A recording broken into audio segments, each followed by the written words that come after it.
Tá bom, pessoal. Tá bom, pessoal. É um prazer estar aqui com vocês hoje, né? Eu confesso a vocês que hoje foi um dia bastante corrido e eu acredito que para alguns de vocês, inclusive com essa chuva, né, que deu uma paradinha agora. Hoje nós vamos estudar sobre uma das epístolas de Paulo, tá? E eu gostaria de já de início aconselhar vocês, leiam a designação do Vem e Segue-me. Ela definindo com mais clareza sobre o que são as epístolas de Paulo, ou as epístolas paulinas, que nós vamos estar falando rapidamente sobre. Eu vou falar rapidamente do que se trata primeiro, tá? Para depois a gente entrar no teor doutrinário, tá? Então, nós sabemos que Paulo, ele fez várias viagens pregando o evangelho, e durante uma parte dessa viagem, ou mesmo uma parte em que ele estava preso, ele escreveu algumas cartas para as cidades onde a igreja havia sido organizada.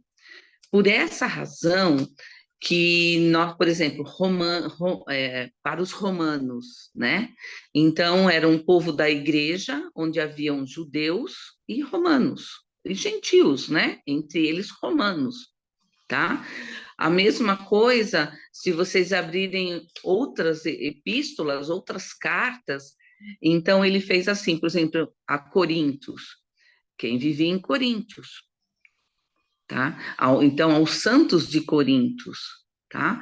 Então, é importante para vocês terem essa visão, tentarem visualizar Paulo em momentos da vida dele, onde ele estava não só pregando o evangelho, mas onde ele parava e mandava cartas, e cartas para ensinar, falar da doutrina, para preparar o povo, aquelas pessoas, para ele ir para lá, ou para outros apóstolos irem para lá e ensinar. Tá? Então, dessa forma, ele estava mantendo o ensino, a pregação, o fortalecimento dos santos. Tudo bem? Então, Sim, essas cartas, como foram várias cartas, elas não estão em ordem cronológica, elas não estão certinhas na ordem. Elas estão mais ou menos em ordem de tamanho, né? Quanto maior era a carta, quanto maior era o tempo que ele destinou ensinando, falando, pregando através das palavras escritas, eles colocaram desta forma, então, a sequenciar essas cartas. E elas passam a se chamar, então, epístolas paulinas, porque foram escritas por Paulo. Vamos ver o próximo quadro, por favor, Henrique? Tá? Então, só para a gente poder reforçar, né? Lembrando que essas cartas foram mandadas em vários países, várias partes do mundo, daquele lugar onde eles estavam vivendo ali, tá? E as cartas vão de Romanos até Hebreus, certo? A maioria foram escritas por Paulo. Existem algumas que não foi Paulo que escreveu, mas a maioria foi feita por Paulo, tá? Romanos foi escrito aproximadamente no ano 57 depois de Cristo, mas no final das viagens missionárias de Paulo. E ela é mais, entre as cartas, ela é uma das mais sistemáticas. Ela é o livro que mais possui doutrinas do Novo Testamento. Então, ela é a epístola que mais tem essas doutrinas. E como eu já havia falado, o objetivo é preparar os santos para receber a visita de Paulo ou dos líderes, tá? Ele fala nessas epístolas que nós vamos ver hoje, o plano universal de salvação, ele fala sobre o plano de salvação, ele fala muito sobre, ele deixa muito claro que todos nós somos pecadores, e que somente pela fé e pela obediência é que nós vamos ser capazes de vencer esses pecados, esses erros que nós cometemos. E uma outra coisa, para vocês assim terem uma ideia, são aproximadamente 14 cartas, tá? Aproximadamente. Se eu não registrei aqui, então eu pode ser 13, ou eu posso estar me enganada, mas se eu não me engano, são 14 livros. Alguém gostaria de comentar alguma coisa? Alguém leu alguma coisa? Sabe alguma coisa que poderia comentar com a gente? Não? Tudo bem. Vamos ver a próxima imagem, por favor?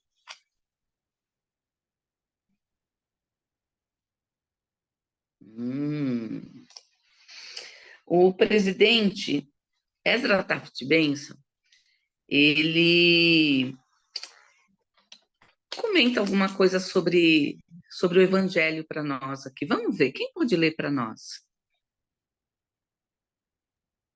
Da mesma forma como o homem não pensa em alimento até que sinta fome, ele também não deseja a salvação de Cristo até saber por que necessita de Cristo. Ninguém sabe devida e adequadamente por que necessita de Cristo sem que compreenda e aceite primeiro a doutrina da queda e seus efeitos sobre toda a humanidade. Tá.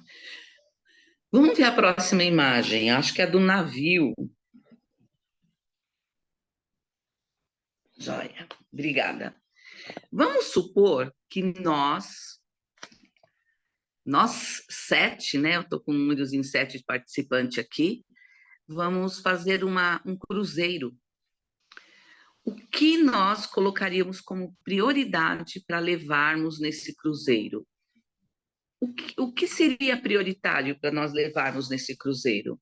Celular, tirar foto, né? Postar, falar, estou no cruzeiro. Que maravilha. Ah, ótimo. Que mais? Então, o Henrique falou do celular, ótimo. Eu levaria documentos. Vai que dá ruim lá. Verdade. Eu já levaria minha fé. Opa, levaria só a fé. Mas junto com a sua fé, o que você levaria? Sua mala? Eu levaria a Bíblia. Opa, muito bom. Quem mais? Eu levaria algumas roupas, talvez. Ó, joia. Tá parecendo aquele brincadeira, mas não é não, tá? Ana? Itens de higiene. Itens de higiene pessoal, legal. Quem mais? Quem tá faltando? Tudo certo, então? Tá. Então, isso foi o que nós determinamos como prioridade, porque nós estamos indo num cruzeiro. Mas eu tenho uma outra informação para dar para vocês. Esse navio, no caminho, ele vai sofrer um problema e ele vai afundar. Tá? Não tem jeito. Tá? Agora eu pergunto para vocês, e agora? Agora eu não vou. Tá? Vocês mudariam os itens de prioridade que vocês levariam? Ou vocês continuariam levando as mesmas coisas?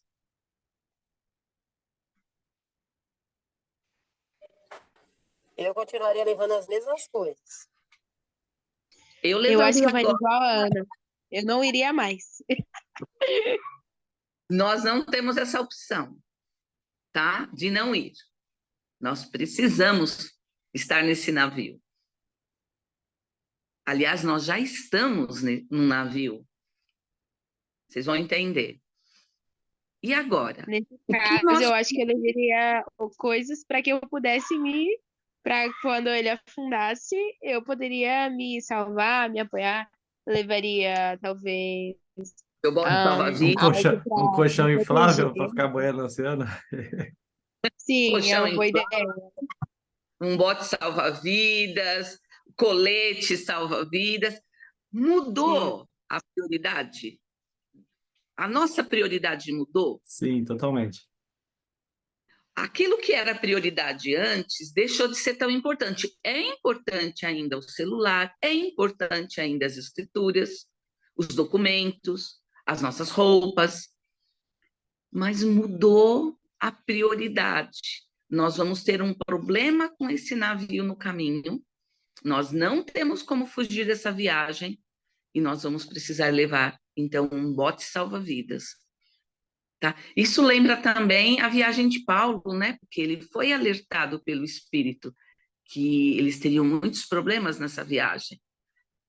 Tá? E somente quando o navio que Paulo estava para afundar, foi que o Espírito disse para ele que ele não se preocupasse, que se eles se mantivessem firmes, não perderia nenhum deles, entre os 276. O que eu estou tentando trazer isso para vocês? Agora, Henrique, volta novamente naquela citação que isso, aí mesmo. Quem pode ler novamente? Pode ser a mesma pessoa, pode ser outra. Da mesma forma como um homem não pensa, é, é como? Em alimento. Pensa com alimentos, né? Até que sinta fome. Ele também não deseja a salvação de Cristo até saber porque necessita de Cristo. Ninguém sabe devida e adequadamente porque necessita de Cristo, sem que compreenda e aceite primeiro a doutrina da queda e seus feitos sobre toda a humanidade. Então, há uma grande urgência de nós falarmos do Evangelho para as pessoas. Há uma grande urgência de nós mostrarmos para as pessoas que o Evangelho de Jesus Cristo está sobre a face da terra. Mas as pessoas não estão entendendo. Ainda, para a maior parte, muita gente da humanidade, eles não estão entendendo que todos nós estamos num transatlântico, que é esta vida. E que nós, eu falei isso na aula passada, um pouco, que nós vivemos num mundo decaído. Por que nós vivemos num mundo decaído?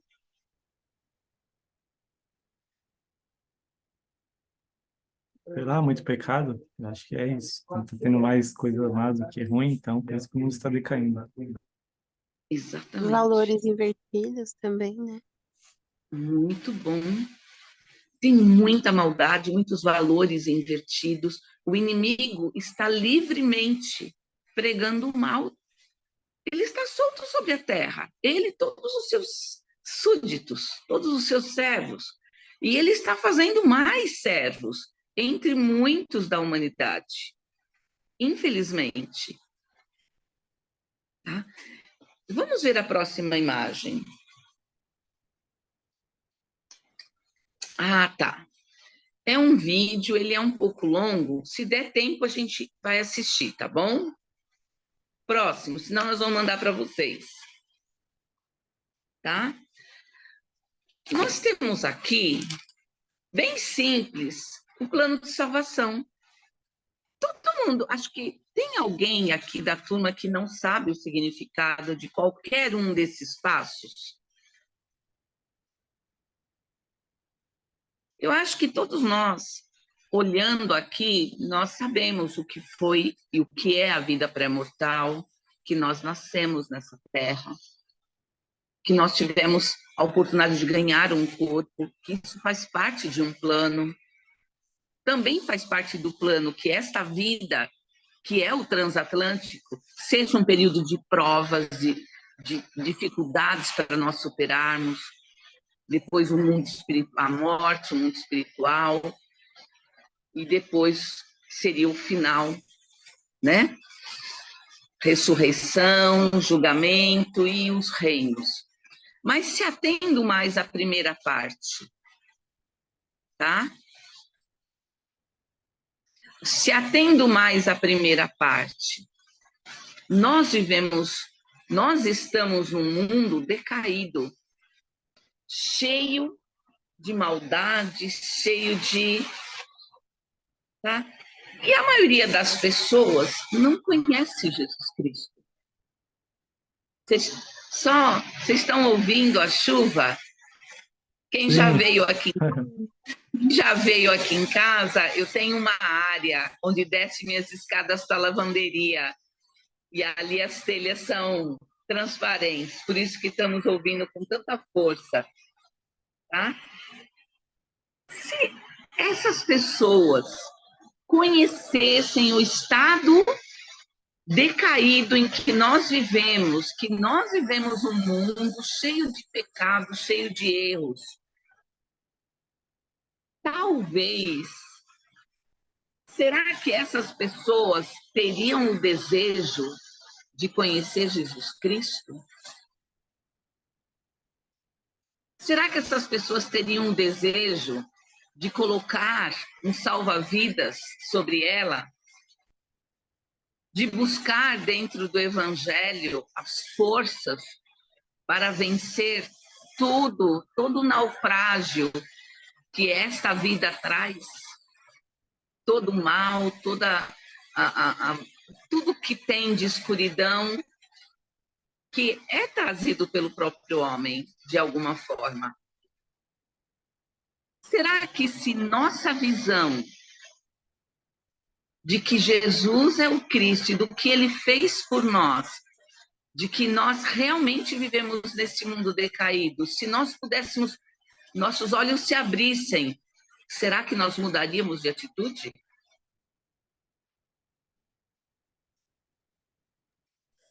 Eu acho que com certeza, né? Como você colocou, né? No barco. O que você levaria para um barco? Se a gente soubesse que o barco ia afundar, a gente não ia nem entrar, pelo menos eu não ia nem entrar, que eu não ia querer morrer. Mas quando a gente vai naquela direção, tipo assim, a gente sobe no barco, mas a gente não sabe o que vai acontecer depois, então não passa pela nossa cabeça que lá na frente o barco vai afundar. Então a gente vai o quê? Tá com a cara e com a coragem, né? Então eu penso assim, que se, é, se, tipo assim, se nesse mundo tivesse só as coisas boas, só as coisas, tipo, do Pai Celestial, né? Só o caminho certo, ninguém ia seguir o caminho errado. E aí a gente não ia ter aquele, tipo, livre-arbítrio. Você sabe que é o bem e o que é o mal. Aí você vai querer seguir qual? O bem e o mal. Você tem a sua escolha. E se esse mundo não tivesse essa escolha, a gente nunca ia querer seguir só e seguir o mal, a gente ia querer só seguir o bem. Nós íamos Então, afundar com o navio. sim, então, isso aí. Então, eu acho Exatamente. que o bem e o mal é sua escolha, né? Tipo assim, a minha irmã fala que, eu não sei se foi desse jeito que ela falou, mas ela fala assim, Deus é uma pessoa tão justa que ele te ensina, mas ele também te pune. Não foi bem com essa palavra que ela falou, te pune, mas ela quis falou, ele te ensina também, mas também ele não vai passar a mão na sua cabeça se você fazer alguma coisa de errado, né? Então aí basta você escolher se você quer seguir ele ou se você não quer seguir ele. Entendi. Aí basta você escolher se você quer ir para o barco, ir lá e afundar com ele, ou se você quer, tipo, ficar em terra firme. Exatamente. Obrigada, Priscila. Jesus Cristo é o bote salva-vidas. Por incrível que pareça, gente, nós aceitamos vir para essa terra. Nós aceitamos passarmos por essa prova, estarmos aqui. nós nos propusemos a esquecer de tudo, porque fazia parte do plano, e andarmos pela fé aqui. Tá? Onde está o problema, então? Vamos dar uma olhadinha? Quem pode abrir primeiro Nef 10, 6? Depois alguém abre em Osias 16, 4.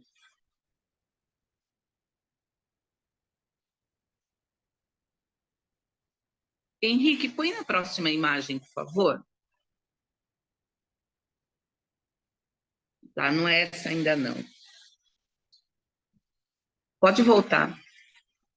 Não, pode voltar. Quem pode abrir primeiro Nef 10, 6? Quem pode ler? Eu abri Mosias. Eu posso Lemosias. abrir. Tá, Eu então também ele tinha aberto Mosias. em Alma 34, 9 também. Qual que é a de Nef mesmo? Primeiro Nef 10, 6. Posso ler?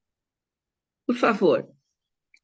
Portanto, toda a humanidade se encontrava num estado de perdição e queda, e assim continuaria, a não ser que confiasse nesse Redentor. O salva-vidas. Quem está com Osias 16, 4?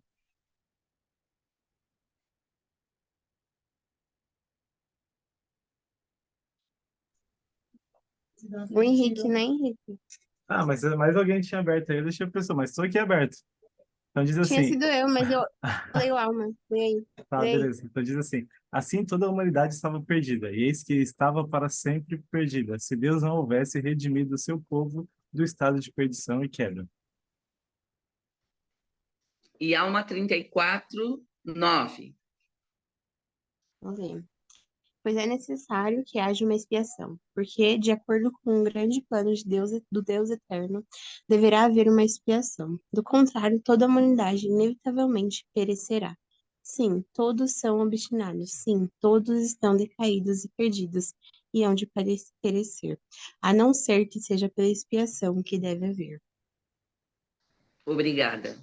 Então, o que essas escrituras estão mostrando para nós? O que elas estão dizendo claramente? Que o mundo está, como nós havíamos falado, em estado de perdição, decaído.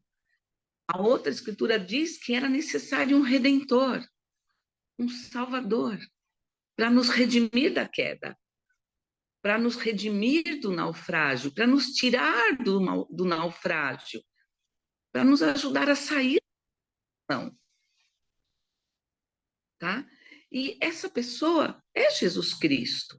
Então, Paulo, através dos Romanos, da epístola para os Romanos, ele procurou ajudar eles a compreenderem a doutrina da queda.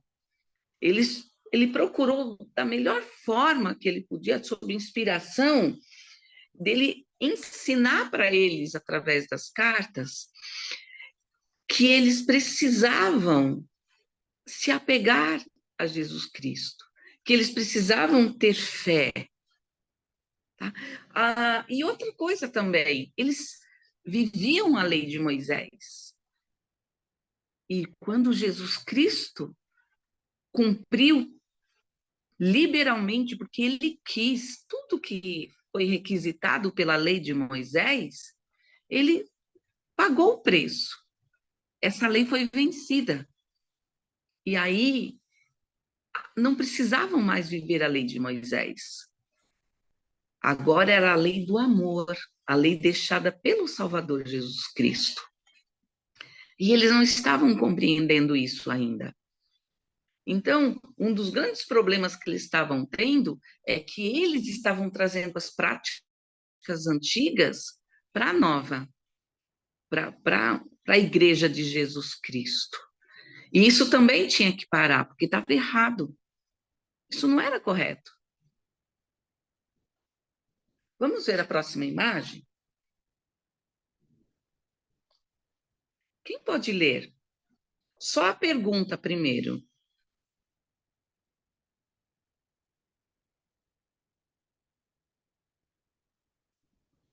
Por que algumas pessoas na igreja hoje parecem pensar que serão salvas simplesmente por serem membros da igreja? É uma pergunta. Por quê? Por Acho que que, eu... Pode responder. acho que tinha uma crença antigamente que até hoje é falado, né? Que você se batiza, pronto, seus pecados ficam na água e você, pronto, é salvo e não tem que fazer mais nada, porque também Cristo já pagou por tudo, então acabou ali. Acho que é por isso. Vamos supor que isso fosse real. Então, você foi batizado, entrou na água, acabou. Tá, e os pecados que você cometeu na semana seguinte, no dia seguinte, no mês seguinte, ficaram aonde? Eu acho que é aquela do. Também tem um sacramento, né? Quando você toma, come o pão e bebe água, é como o sangue e o corpo de Cristo. Então, eu acho que, assim, né? Você está tendo de novo, como é que fala? A ausência dos seus pecados, sabe? Tá tirando os seus pecados. Tá, Então, você tá. legal. Uhum. Não, legal, gostei, muito bom. Exatamente. As pessoas acham que simplesmente por serem membros da igreja, por irem todo domingo na igreja tomar o sacramento, resolveu. Estão salvas. E muitas pessoas misturam a salvação com a ressurreição com salvação.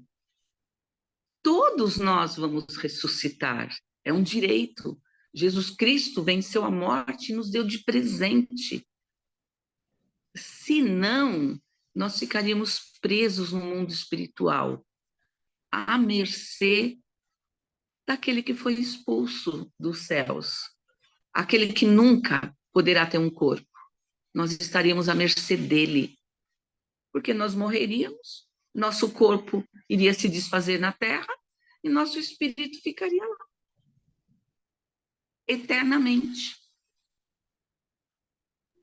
E E é não é tudo isso. que ele quer, né?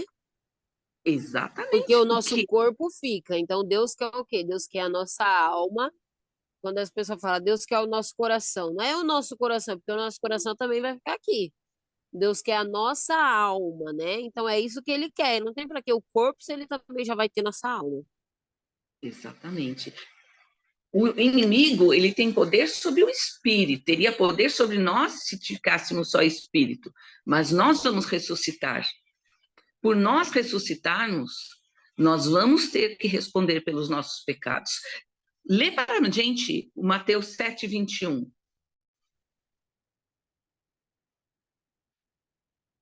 Está aí na imagem.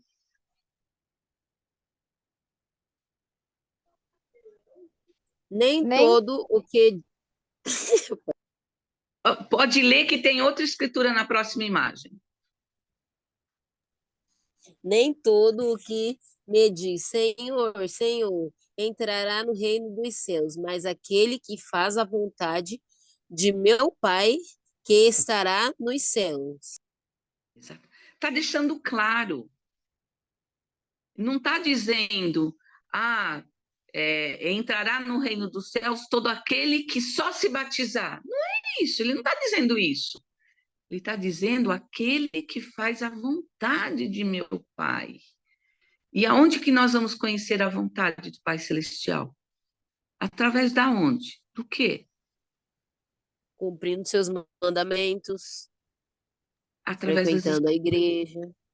através das aulas, muito bem, indo ao templo, ouvindo os servos do Senhor, lendo as escrituras, orando. Vamos ver a próxima escritura. Passa para a gente, Henrique. Ela só colocou Mateus. Tudo bem, não tem problema. Quem pode ler para a gente? Então, nós vamos ler essa parte aí. Licença. A missão da igreja em relação aos seus membros é proporcionar princípios, programas e sacerdócio pelos quais eles possam preparar-se para a exaltação. Nosso sucesso individual e como igreja dependerá em grande parte de quão fielmente nos concentrarmos em viver o Evangelho no lar. Somente enxergando claramente as responsabilidades de cada pessoa e o papel da família e do lar poderemos entender devidamente que os quórums do sacerdócio e das organizações auxiliares, mesmo as alas e estacas, existem primordialmente para ajudar os membros a viverem o Evangelho no lar. Então, entenderemos que as pessoas são mais importantes que os programas, e que os programas da igreja devem sempre apoiar e jamais depreciar as atividades familiares concentradas no Evangelho. Obrigada. O que mais chamou a atenção de vocês nessa citação do presidente Kimball? Eu acredito que ele foca nas pessoas, né? Uma parte que dá bastante impacto, que ele fala que as pessoas são mais importantes que os programas. Então, acho Obrigada. que o foco são as pessoas e as famílias. Que mais? Quem mais viu algo que chamou a atenção?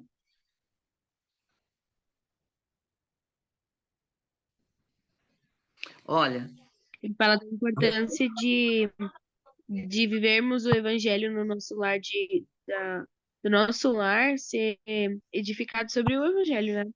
Sobre a importância de não só nós irmos até a igreja e participarmos da reunião e pronto, voltar à nossa vida, digamos que, entre aspas, né, a nossa rotina, né? E quer dizer que agora o evangelho, ele tem que fazer parte da nossa vida. E o principal disso é fazer com que o principal aprendizado do evangelho tem que ser dentro do nosso lar, né? exatamente. Obrigada. Gente, todas as mudanças que nós estamos vendo, desde a época da pandemia para cá, mas já estávamos sendo alertados para fazer reuniões familiares, orações familiares. Como foi na pandemia? Foi tudo dentro do lar. E mais uma vez, o Senhor está dizendo através dos seus servos: família e lar é o que é mais importante que nenhuma atividade, tá? Pode depreciar, tá no finalzinho. As atividades familiares,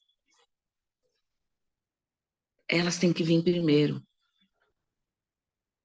Então, tudo que tiver dentro da igreja precisa fortalecer as relações familiares, precisa ter como foco nos lembrar quem nós somos, que nós somos uma mãe, uma filha, seremos uma esposa, tá? E aí, o que nós estamos talvez em nosso lar hoje, não tenha reunião familiar, não tem estudo das escrituras, talvez porque nossa família ou não é da igreja, ou não aprenderam, não conseguiram desenvolver isso, mas é um mandamento. E aí? Mas nós precisamos saber que é isso que o Senhor espera de nós, que nós transformemos o nosso lar num lugar de estudo, de oração, onde o evangelho faça parte do nosso dia a dia, dentro de nosso lar, dentro de nossa casa. Talvez para alguns de vocês seja isso muito difícil.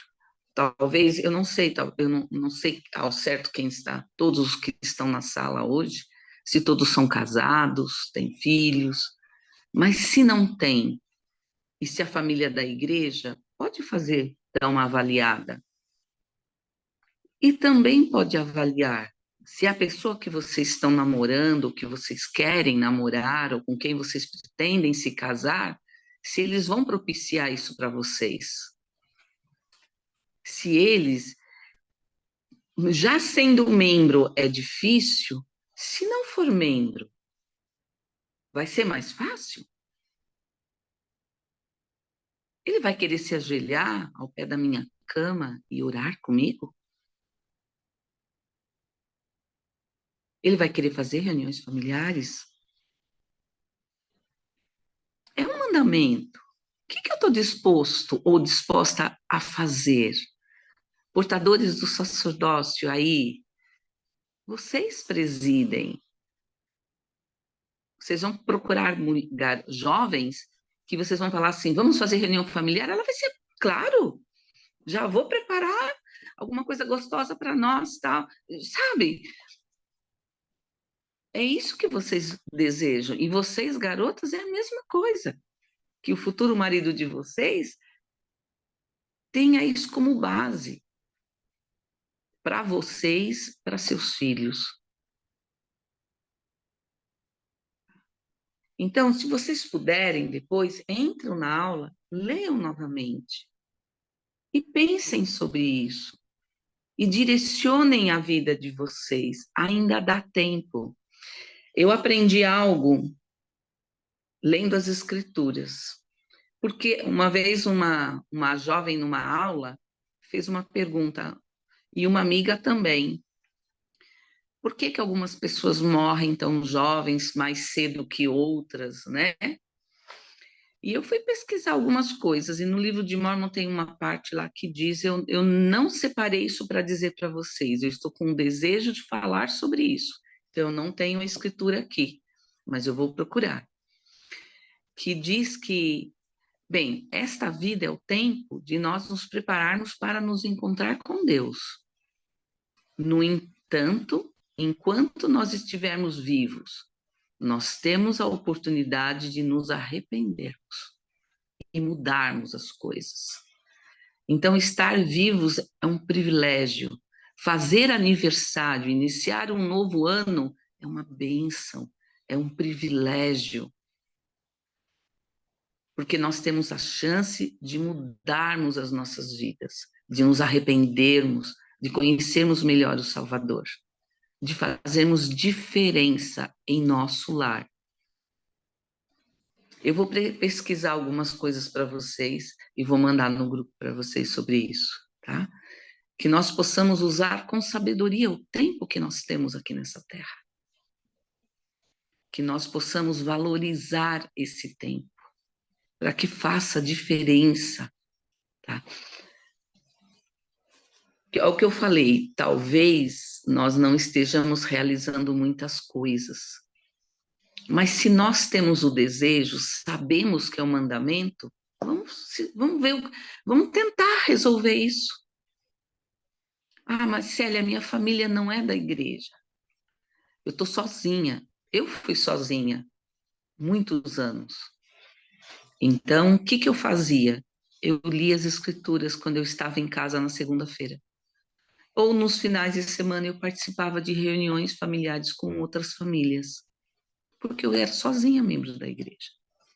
Ah, mas eu tenho um irmão. Então, senta com o irmão. De vez em quando vai no cinema, fala sobre o evangelho. Enfim, busque orientação e o Senhor vai orientar vocês. Se os desejos de vocês são justos, o Senhor vai abençoar. Alguém gostaria de falar alguma coisa? Não, já falou tudo já. Excelente, inclusive. Olha, desculpem, é que eu senti um grande desejo de falar sobre isso. Tá? Vamos ver o próximo quadro, então. Quem pode ler para a gente? Faz assim, lê 2 perguntas. Mas quando chegar na interrogação, dá uma paradinha assim de alguns segundos, depois lê a segunda. Ok. Que ações ou pensamentos podem fazer com que a pessoa se afaste do Senhor? O que nos acontece espiritualmente quando nos afastamos? Continua, pode ler todas. Que consequências o pecado tem em nossa vida? Como nos sentimos quando perdemos o Espírito do Senhor?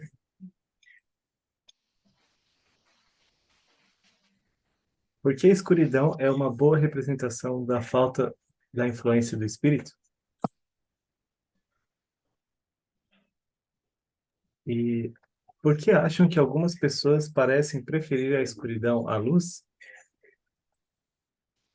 Obrigada, Henrique.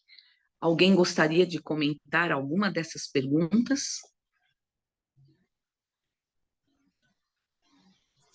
Eu gostaria, a última que me chamou mais atenção. Ótimo, Porque algumas pessoas acham que, né, os outros merecem, merecem não, perfeito. preferem mais a escuridão do que a luz, né? Eu acho que é aquela de, é como o povo diz, você não tá na vida da pessoa para você realmente saber o que acontece na vida da pessoa. Então, eu me batizei quando eu tinha 8 anos, né? Esse dia, você falou agora de quando a gente morre cedo, quando a gente faz aniversário. No meu serviço, o menino morreu esse dia, ele tinha 25 anos, estava indo para casa depois de ter feito extras e morreu atropelado. Sábado eu fiz 30 anos e eu me batizei com 8, né? Mas eu não fico, todo domingo eu não vou para a igreja, não porque eu não tenho oportunidade, na maioria das vezes, sim, é canseira, é preguiça, porque eu acordo todo dia 5 horas da manhã, chego todo dia em casa 5, 6, dependendo do ônibus, até 7 horas da noite. Então eu tenho da sexta para o sábado, né? Tipo assim, eu trabalho no sábado até 4 horas da tarde. Aí eu chego em casa, eu vou lavar, vou passar, vou cozinhar, vou fazer todas essas coisas, né? Que a gente faz em casa. E aí eu tenho o quê?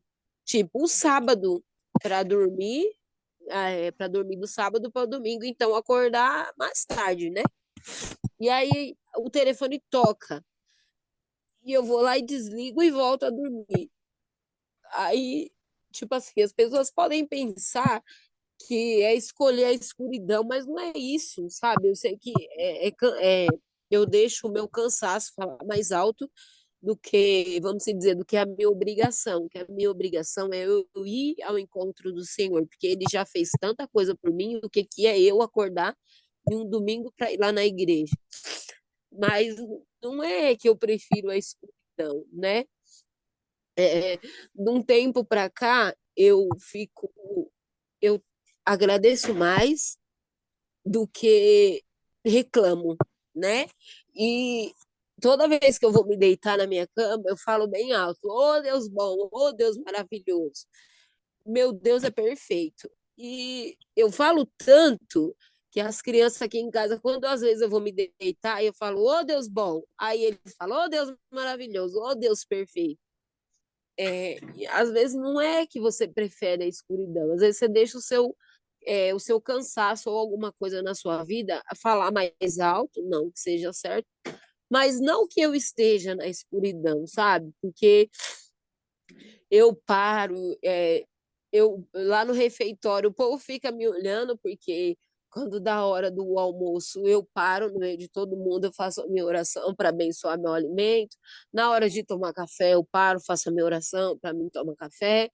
E eu peço até no plural. Esses dias, um moço que trabalha lá falou assim: Ei, Priscila, você faz a oração para abençoar o que você está comendo? Eu falei: Sim, sempre eu faço. Não importa qual foi a hora da minha refeição, toda vez que eu vou comer, primeiro eu faço oração. Aí ele: Nossa, que legal. Aí eu falei até para ele: Eu não faço só para mim, né? Eu faço para todos nós. Que Deus abençoe o nosso alimento. E, sabe, às vezes não é que você prefere a escuridão. Igual no meu caso, eu posso não estar indo para a igreja, eu sei que eu tenho que ir para a igreja, mas eu também eu tento cumprir o máximo dos mandamentos do Senhor, mas tipo, da minha casa, no meu lar, nas minhas ações, né? Então, não que eu queira viver na escuridão, não que eu vivo na escuridão, mas que eu tento fazer as minhas coisas, mesmo não indo para a igreja, né? Porque só quem Tá sabe do bom, meu coração é Deus. obrigada, tá? Né? É, obrigada por você se colocar, tá? É, a sugestão da palavra escuridão foi num conteúdo de estudo. Não foi uma pergunta que eu formulei, tá bom? Mas ele quis dizer uma pessoa que não tem, ainda que, como você falou, né? Não é certo, tá? Ainda, ainda assim, você não está, quando eu não me sinto totalmente iluminada, eu sinto que falta muito para mim ter minha vida iluminada. E ele quis dizer essa escuridão são a falta, ó, na pergunta anterior, por que a escuridão é uma boa representação da falta da influência do espírito? Vamos ver essa escritura, eu acho que é interessante. Quem pode abrir Mateus 6, 22 e 23?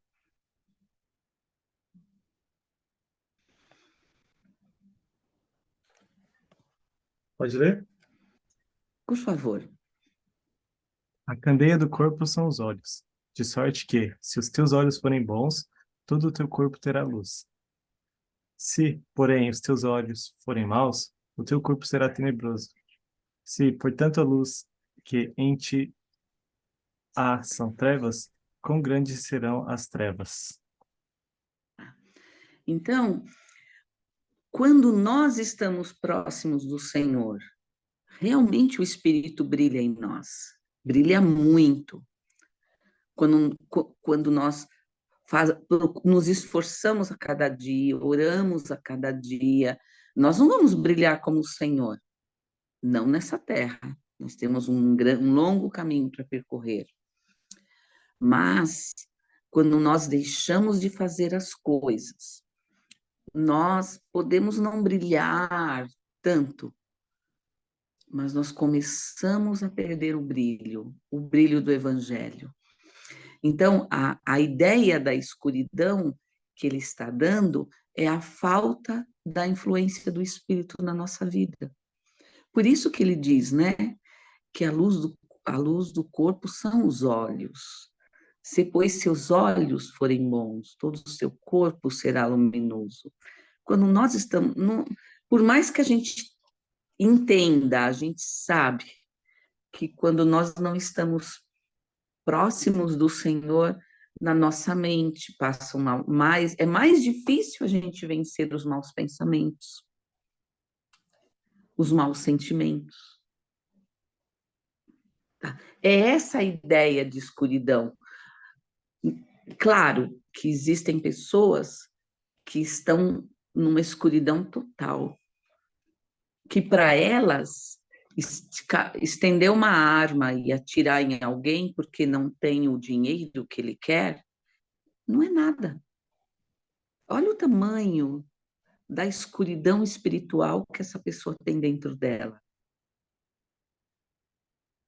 É enorme, porque ele não valoriza, ele valoriza a família, os filhos, mas num assalto ou num outro momento, ele não pensa duas vezes em puxar o gatilho, em fazer mal para as pessoas. E existem outros tipos de gatilhos, não tem só gatilhos de arma, tem muitas pessoas que fazem muitas maldades para os outros sem levantar uma arma contra ela. Tá? E aí a gente pode, então, voltar lá para cima, né? Lembrando que essa escuridão é dentro de nós, é falta de compreendermos as coisas, é falta de abrirmos o nosso coração para o Espírito poder agir mais em nós, tá? Eu não sei se vocês já se sentiram chateados, deprimidos, tristes. Eu já me senti assim, eu acho que vocês também já. Essa não só pode ser uma condição física, como depressão, né, alguma doença específica, mas como também pode ser uma tristeza espiritual. E, aliás, Pedro, nós vamos estudar lá na frente, ele fala que nós não devemos permitir que a tristeza e a angústia façam parte de nossas vidas, porque isso não é do Senhor, porque isso traz o desânimo, traz a escuridão. Tá? Então, ele coloca aqui, olha, a primeira pergunta: quais são as ações e pensamentos que pode fazer com que uma pessoa se afaste do Senhor? Uma só. Que ações podem nos afastar do Senhor? Ou pensamentos? Será a procrastinação, talvez? Tipo, amanhã eu leio, amanhã eu oro, amanhã eu vou ao templo, amanhã, domingo que vem eu vou à capela. Tipo, sem procrastinar, a pessoa se afasta. Gente, exatamente. Que coisa mais difícil do que todo dia se ajoelhar e orar ao pé da cama de manhã, de noite, se possível no meio do dia? É difícil. Para alguns talvez não, mas para outros é. E é como você falou, a gente deixa para depois. Aí o depois vai ficando depois, vai ficando depois. Ah, domingo que vem eu vou na igreja. Gente, o serviço não acaba. Louça para lavar, almoço para fazer, comida para fazer, dar cuidado, não acaba. Olha, meus filhos são mais velhos hoje, acima de 20 anos. Eu só não troco fralda e não dou mamadeira. Mas o serviço não acabou, não parou. E se vocês pararem na vida de vocês, né? Isso acontece.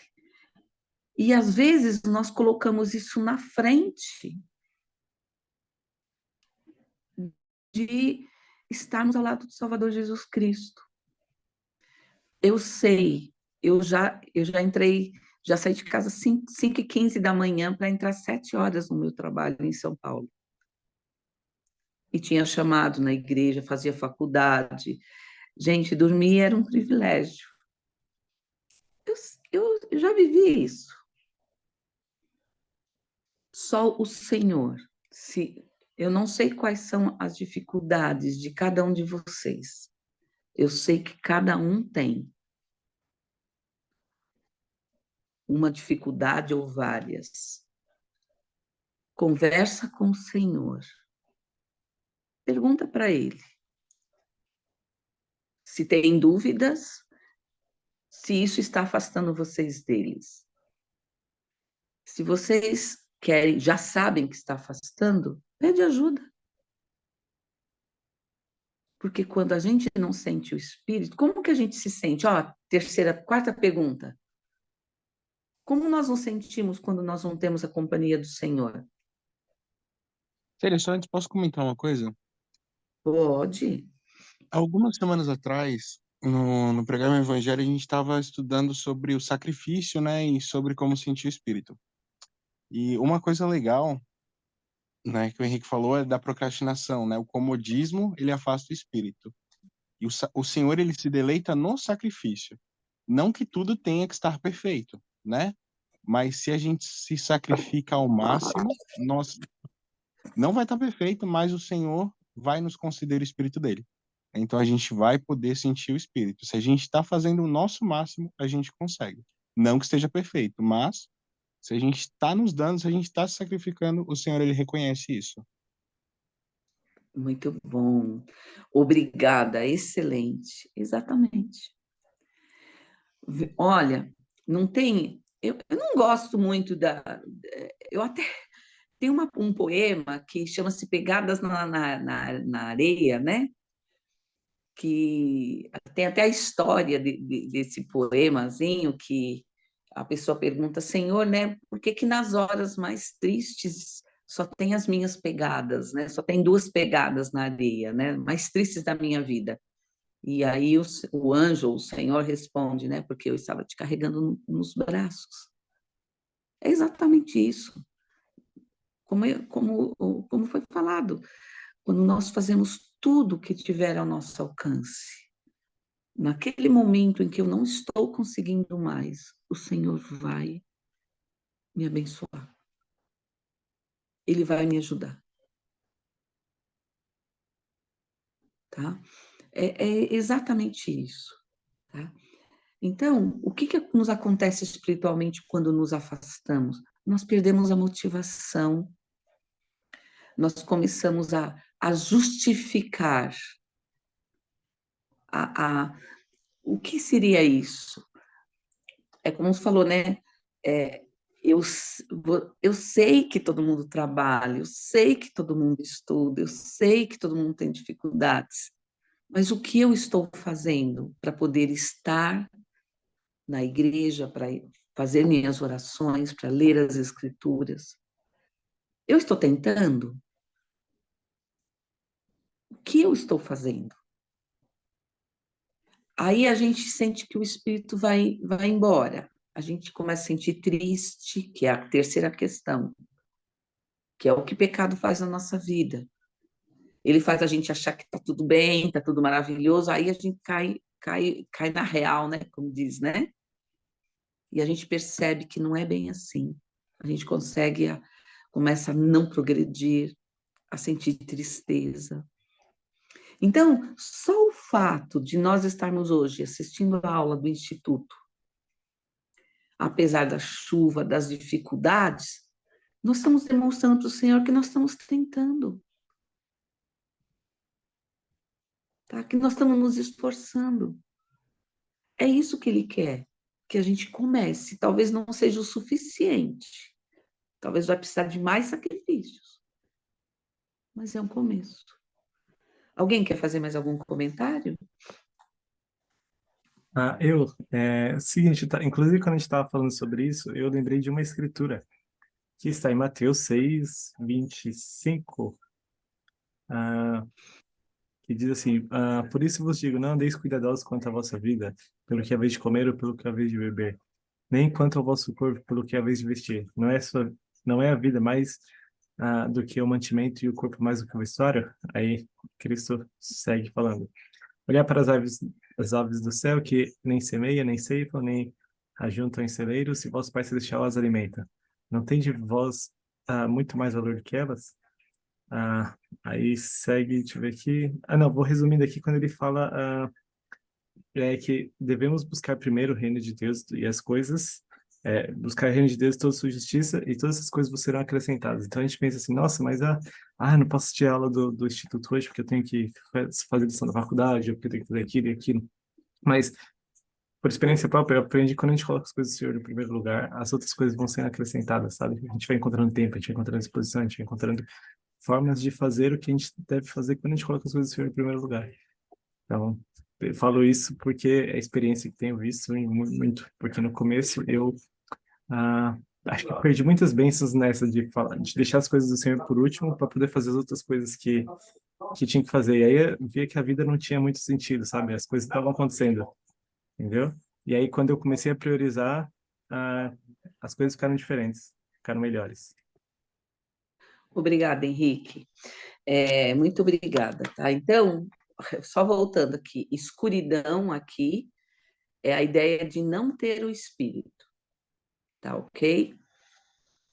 Tá? Então, tudo bem? Podemos continuar? Eu não sei se foi a Priscila que conversou com a gente agora, foi, né, Priscila? Sim, Tá. Você está mais, tudo bem? Está mais tranquila sobre tudo essa sim.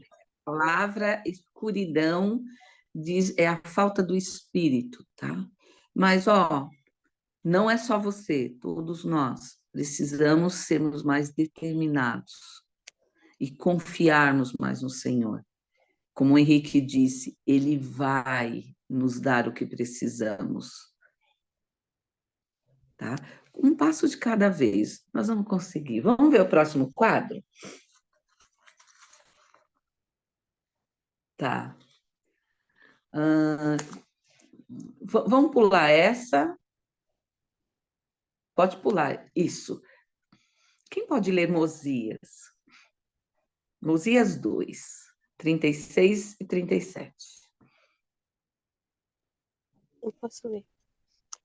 E agora eu vos digo, meus irmãos, que depois de haver desconhecido todas essas coisas, e elas vos haverem sido ensinadas, se transgredirdes e fordes contra aquilo que tem sido falado, de modo que vos afastei do Espírito do Senhor, e não tenha ele lugar em vós, para guiar-vos pelas veredas da sabedoria, a fim de que sejais abençoados, favorecidos e preservados. Digo-vos que o homem que faz isto se rebela abertamente contra Deus. Portanto, se inclina a obedecer ao espírito maligno e torna-se inimigo de toda retidão. Por isso o Senhor não tem lugar nele, pois ele não habita em templos impuros. Nós estamos aprendendo. E aí? Cabe a nós mudarmos as coisas. Cabe a nós buscarmos orientação para sabermos o que fazer, como fazer, tá? Para que o Espírito possa nos guiar pelas nossas veredas da sabedoria, para que possamos ser, como diz assim, a fim de que sejais abençoados, favorecidos e preservados. Então, Senhor, o que eu preciso fazer? Eu não estou encontrando uma saída para resolver isso, para resolver aquilo, tá? E termos a boa vontade de ouvir o que ele tem para dizer, ou a boa vontade de talvez nos sacrificarmos um pouco. Isso é com cada um, né? Vamos ver a próxima imagem, por favor?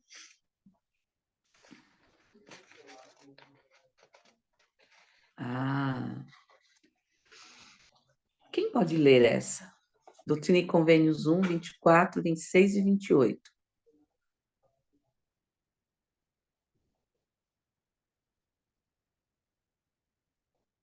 É uma promessa. Júlia, está aí? Então, assim, eu posso ler. Diz assim, então. Eis que eu sou Deus e disse-o. Estes mandamentos são meus e foram dados a meus servos em sua fraqueza, conforme a sua maneira de falar, para que alcançassem entendimento. E se buscassem sabedoria, fossem instruídos. E se fossem humildes, fossem fortalecidos. E abençoados do alto, e recebessem conhecimento de tempos em tempos. Obrigada. Tá? Ele está deixando claro aí que ele está pronto para nos instruir, para nos dar sabedoria, para nos fortalecer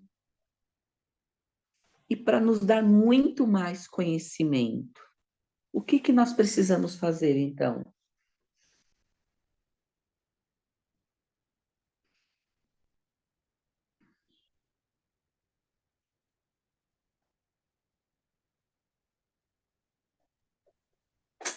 Continuar cumprindo os mandamentos dele?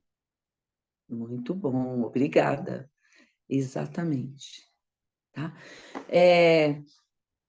Eu tenho mais alguns conteúdos, mas, Henrique, vai até o final para mim, na imagem do batismo lá.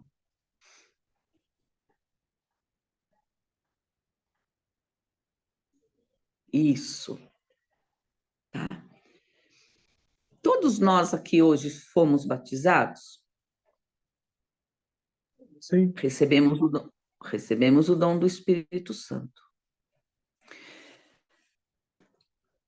Volta uma. Vamos ver. Volta uma, tem uma citação. Quem pode ler, por favor? Os pecados não são remidos pelas águas do batismo, como costumamos dizer de modo figurativo, mas sim quando recebemos o Espírito Santo. É o Santo Espírito de Deus que apaga a carnalidade e nos leva a um estado de retidão, tornando-nos limpo quando recebemos a companhia do Espírito Santo. É esse momento que o pecado e o refúgio e o mal são queimados de nossa alma, como que por fogo. Obrigada. O que nós podemos aprender dessa citação? do Elder Bruce R. McConkie.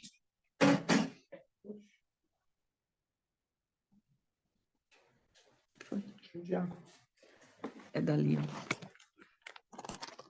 Dali, da corredor. Não só quando nos batizamos, mas quando cumprimos os mandamentos do Senhor, então o Espírito dele, né, que habita em nosso corpo, assim como você falou, e aí sim ele tira a impureza, os pecados e tudo mais. Quase isso. Quase isso. O que aconteceu? Nós fomos batizados. Depois nós recebemos o dom do Espírito Santo. O dom do Espírito Santo o Espírito Santo está sempre com a gente? Quando ele não está com a gente? Quando a gente afasta ele da gente. E quando que nós afastamos ele? Quando nós fazemos coisas que não são corretas. Por exemplo, o Espírito Santo está com a gente se a gente parar para ver uma cena inadequada em um filme? Não. E ele não volta porque o filme acabou. Porque aquilo está gravado na nossa memória. A gente vai ter que limpar a nossa mente. Tá? O Espírito Santo, ele habita em nós quando estamos em retidão. Quando abrimos o nosso coração para ser luz. Quando nós fazemos coisas retas, boas ações. Tá? Você voltou um aqui, né? Henrique, quer ler Sim. isso? Oi? Posso fazer um comentário? Pode. Sobre essa citação, né? Que quando a gente recebe o Espírito Santo é quando nós somos realmente purificados, né? E faz total sentido quando a gente para pensar sobre aquela escritura que fala que o próprio Senhor fala que o Espírito do Senhor não contenderá para sempre com o homem, né? A menos ele que ele deixe o homem natural, né? Que ele possa abdicar do homem natural e deixe que o Espírito ceda ao influxo do Espírito Santo, né? E começa a fazer sentido, porque nada que é impuro pode habitar na presença do Senhor, né? E o Espírito Santo, como membro da Trindade, não é diferente. Então, esse exemplo que você deu sobre a cena, né? Sobre o filme, lembra que tem que ser a nossa disposição. É isso que faz com que nós sejamos purificados, né? No momento em que a gente recebe o Espírito Santo, é isso que verdadeiramente nos purifica. O batismo, ele é um símbolo, claro, né? E o recebimento do dom do Espírito Santo é por isso que é tão enfatizado, né? A importância dessa parte da ordenança, porque é onde demonstra a nossa disposição em abdicar do homem natural, em nos desfazer das coisas do mundo e abrir espaço para o Senhor, abrir espaço para que o Espírito possa fazer a mudança na gente. Ótimo, obrigada, exatamente. Essa parte aqui, pode tirar dessa água aqui, porque ele faz parte de um outro conteúdo. Tá, pode ser aí. Então, vamos lá. Tá, ó. Os pecados não são remidos pelas águas do batismo. Não são as águas do batismo que limpam os nossos pecados, tá? Mas, figurativamente, é como se nós deixássemos na sepultura, que seria as águas, os nossos pecados. Por que isso? Porque nós nos permitimos, quando desejamos, receber o Espírito Santo. Quando que eu posso receber o Espírito Santo? Como a Bia mesmo colocou. Quando eu estou digna. Senão eu não vou receber. Se eu não estiver me esforçando para fazer o certo, eu não vou ter o Espírito Santo comigo. Se eu estou orando, pedindo perdão, mas eu não estou me esforçando para parar de fazer aquilo que eu estava fazendo de errado, não vai fazer efeito nenhum. Nenhum pecado meu vai ser apagado.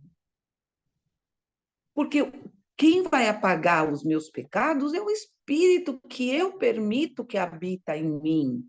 Quando eu faço as coisas certas. Deu para entender? Por que nós renovamos o sacramento? Todos, porque ele é uma renovação do nosso batismo. É uma renovação do momento em que eu deixei meus pecados na sepultura e eu estou permitindo que o Espírito Santo queime, destrua os meus pecados. Mas para isso eu tenho que abandonar eles. Para isso eu tenho que permitir que a luz habite em mim. Não tem como eu fazer coisas erradas e o Espírito estar comigo. Não tem como. Só se for obrigada, uma arma, não sei, só se eu for muito justificada perante o Senhor. Vocês estão entendendo? Deu para entender? Sim. Tá? Então, eu vou ler. Os pecados não são remidos pelas águas do batismo, como a gente costuma dizer, de uma forma figurativa. Mas quando recebemos o Espírito Santo, é ele que apaga a carnalidade e que nos leva a um estado de retidão. Então, toda vez que eu me arrependo sinceramente, que eu mudo de comportamento, que eu me lembro dos convênios que eu fiz no batismo, que eu peço perdão ao Senhor, toda vez que eu fizer isso, eu estou me limpando cada vez mais. E toda vez que eu caio, eu volto a me sujar tudo de novo. Eu fiz algo errado, me arrependi, aí passou um tempo, eu faço de novo. Eu me sujo 2 vezes. Aquele que eu já tinha me arrependido, volta tudo de novo e a segunda vez. Então, a luta pelo arrependimento é diária. A busca de renovar meus convênios do meu batismo e do momento em que eu recebi o Espírito Santo é toda semana. É toda vez que eu estiver na igreja, que eu me esforçar em participar do sacramento em retidão, eu fechar meus olhos, por mais difícil que seja, e tentar me lembrar do Salvador Jesus Cristo. Pessoal, a aula está incompleta. Tem muita coisa. Tem um vídeo. E eu vi que o Henrique e o pessoal da presidência de classe comentou em marcar uma aula presencial. Vai ser híbrido, presencial e com vídeo, né? Então, se vocês quiserem marcar, a gente eu termino essa aula com vocês. E a gente resgata algumas dúvidas que vocês quiserem. A gente fala sobre outras coisas também. Tá? Mas eu gostaria de compartilhar com vocês o meu testemunho de que eu sei que esta é a Igreja de Jesus Cristo, que eu sei que através do batismo, que através do recebimento do dom do Espírito Santo, que nós podemos ampliar o nosso entendimento, que nós possamos aprender, que nós temos uma fonte para buscar ajuda, uma fonte espiritual para buscar ajuda do Senhor, para entender as coisas, para mudar as coisas nas nossas vidas. Não estou dizendo que é fácil, porque não é. Mas eu presto meu testemunho a vocês, que o Espírito Santo é uma fonte de poder. Ele nos permite até mesmo vermos anjos se estivermos preparados e aprendermos com eles. Eu presto meu testemunho dessas coisas para vocês. Em nome de Jesus Cristo. Amém.